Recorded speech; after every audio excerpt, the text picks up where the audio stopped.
கோவா போனதுலேருந்து உன் லைஃப் ஸ்டைலே மாறிச்சுல. ஆமாட்டா மாப்பிள்ள, நீங்க நைட்டு 5 ஸ்டார் ஹோட்டல்ல எனக்கு ஃபர்ஸ்ட் நைட் மாப்பிள்ள.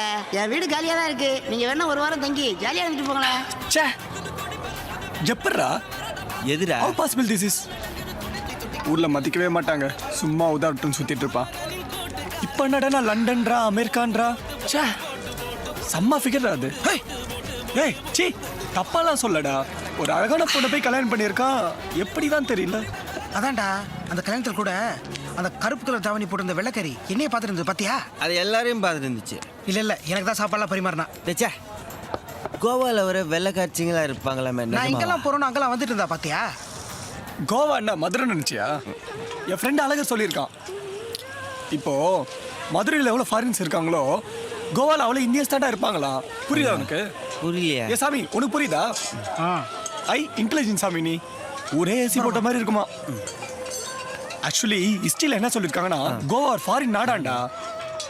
அது ஒரு ஐலாண்டு, சுத்தி தண்ணி, ஒரே பீச். ஆக்சுவலி கோவா ஒரு பாட்டி ஊருடா. ஒரே விதவிதமா ஃபிகருங்க. ஆக்சுவலா அது ஒரு மினி சொர்க்கம்டா. ஹே, ஒரு செம்ம ஐடியா சொல்லட்டுமா? பேசாம கோவா போயிட்டு ஒரு நல்ல ஃபாரின் ஃபிகரை பார்த்து கரெக்ட் பண்ணி கல்யாணம் பண்ணிக்கிட்டு அப்படியே ஃபாரின்ல செட்டில் ஆயிட்டு வீட்டுக்கு மாசம் மாசம் காசு அனுப்பிச்சிட்டா லைஃப் நல்லா இருக்காது? என்ன சொல்ற? அவனுக்கு தான் வெள்ளைக்கார ஃபிகர் மாட்டுச்சுன்னா நம்மளுக்கும் மாட்டுமா போட்டா? ஏய், நீ தானே சொன்ன திறமை இருந்தா எல்லாம் மாட்டோன்னு. நான் மதுரைக்கே வரமாட்டேன்னா, ஆனா என்ன ஒரு வெள்ளைக்கார பொண்ணு பாச்சு இல்ல, அது ஏன் கோவால நடக்காது? ஏய், என்னடா நீ அவன் கூட சேர்ந்து அறிவு கெடுத்தனமா? வெள்ளைக்கார ஃபிகர்லாம் வேற, நம்ம ஊர் பொண்ணுங்க மாதிரி கிடையாது. அதுதான் இதுதான். ஊருக்கு வந்தோமா, தேட்டரில் படம் பார்த்தோமா, திருப்பரங்குன்றத்தில் லக்ஷ்மண் சுற்றி போஸ்டர் பார்த்தேன், வேணா அந்த கச்சேரி போவோம், ஒரு 4 நாள் மதுரை சுற்றி பார்த்துட்டு அப்படியே கொடைக்குள்ளார் போயிட்டு அப்படியே நம்ம ஊருக்கு போயிட்டு போய் வேலையை பார்ப்போம். என்னடா நீ வெள்ளைக்கார ஃபிகர் அது இது? ஏன்னா ஒரு விஷயத்தை முயற்சி பண்ணாமலே இருக்கனால தான் இப்படி உருப்படாம போயிட்டு இருக்கோம். எப்போ பார்த்தாலும் ஊரு பஞ்சாயத்து கட்டுப்பாடுன்னு. நீங்களும் திருந்தாதீங்க, திருந்தவங்களும் திருந்த விடாதீங்க. Shit bloody country. டேய், என்ன அவன் காசு இவர் கொடுப்பாருங்க. டேய், இதை காசுடா. டேய் அண்ணே, காசு விடுங்கண்ணே. காசு அண்ணே, வருது. அண்ணே காசு விடுங்கண்ணே. ஏய், இந்தாடா டேய், புடிச்சா வெட்டிடா புறாடா.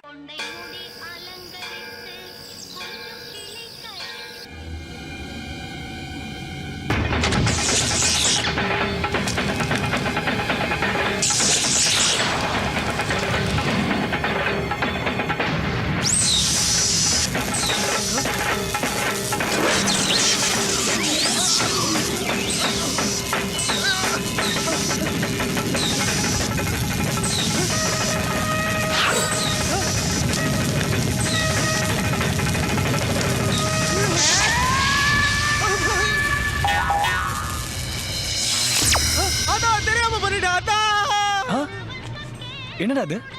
ஏதோ ஆயிடுச்சுடா அவனுக்கு, போய் பாரு.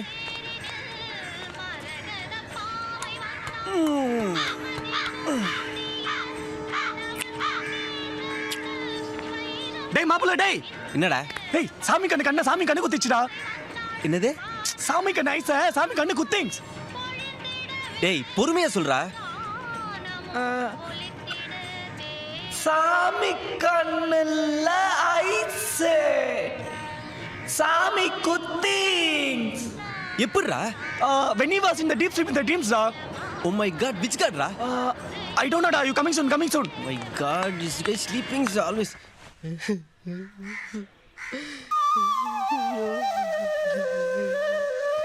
என்ன சாமி கண்ணு? சாமி உன் கண்ணு குத்திருச்சாமே. டேய் சும்மாரா சாமி. டேய் ஏன் அழுவுற? டேய்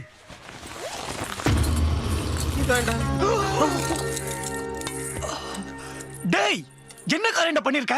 அட பாவி, அறிவிருக்கடா டேய். இனிமேல் எப்போ ஊர் பக்கம் போறது? எங்க அப்பா தெரிஞ்சா சாக வச்சிருவாரா டேய். ஆமா, எங்க மட்டும் சாமின்னு சொல்லி கோயில் கட்டி கும்பிடுவாங்க பாரு. டேய் 3 பேர் செத்தோம்டா. இல்லடா, நீங்க தானே 10 நாள் ஆகும்னு சொன்னீங்க, அதான். அறிவு இருக்கா? எப்பயும் காசு தான் திருட்டு வரும், இப்போ என்னடா நகை திருட்டு? இல்ல, நான் உண்டியிலேருந்து காசு தான் எடுக்கலான்னு போனேன், ஆனா உண்டியல் சாவியை காணோம். சரின்னு சின்ன சின்ன நகையை எடுத்துட்டு இருந்தேன். அப்போ கை தெரியாம போட்டு கிரீடம் கீழே விழுந்து நசிங்கிடுச்சு. சரி மதுரைக்கு தானே போறோம், அப்படியே சரி பண்ணி கொண்டு போயிடலான்னு பார்த்தேன். டேய் இவன் லூஸால லூஸ் மாதிரி நடிக்கிறானாடா. சாமி குத்தம் ஆயிட போதுடா. ஐயோ ஆத்தா, நம்மளால தட்டிக்க போதா? நம்மளாலமா? டேய் நீ தானே நகை தின்ன, நாங்களே தின்னோம். என்னடா நம்மள? டேய் இத்தனை நாள் சும்மா தானே ஊருட்டு ஓடி வந்தோம், இப்ப திருடங்கிற பட்டத்தோட ஓடி வந்திருக்கோம்டா. இனிமே எப்ப நம்ம ஊர் பக்கம் போறது? எனக்கு ஆத்த நினைச்சா கூட பயமா இல்லடா. உங்க அப்பா நினைச்சா தானே கொஞ்சம் பயமா இருக்கு. டேய் யோசிக்கிறதுக்குலாம் ஒண்ணும் இல்ல. வா கோவா போலாம். டேய் என்னடா சம்மந்தம் இல்லை கோவான்ற? டேய் நான் சீரியஸா தான் சொல்றேன். இங்க பார், கோவா போயிட்டு ஒரு ஃபாரின் ஃபிகரை பார்த்து லவ் பண்ணி கல்யாணம் பண்ணி அப்படியே ஃபாரின்ல செட்டில் ஆயிடலாம். நம்மள எத்தனை நாள் தானே லட்சியமே இல்லாம இருக்குது. இனிமே ஃபாரின் ஃபிகரை கல்யாணம் பண்ணி ஃபாரின்ல செட்டில் ஆகி கை நிறைய சம்பாதித்தா நம்ம லட்சியம். என்ன சொல்றேன் சாமி? நீ கூட கிரீட உடஞ்சு போச்சு, நீ எவ்வளவு ஃபீல் பண்ண? ஒரு கிரீட என்ன 10 கிரீட வாங்கி தரேன். அதுக்கப்புறம் பண்ணபுரத்துல நம்மளை பத்தி என்ன பேசுறாங்க மட்டும் பாரு. இதெல்லாம் நம்புற மாதிரி இருக்கா? டேய் இங்க பார், இவனுக்கு நடக்கும் போது நம்மளுக்கு நடக்காது. ச்சே.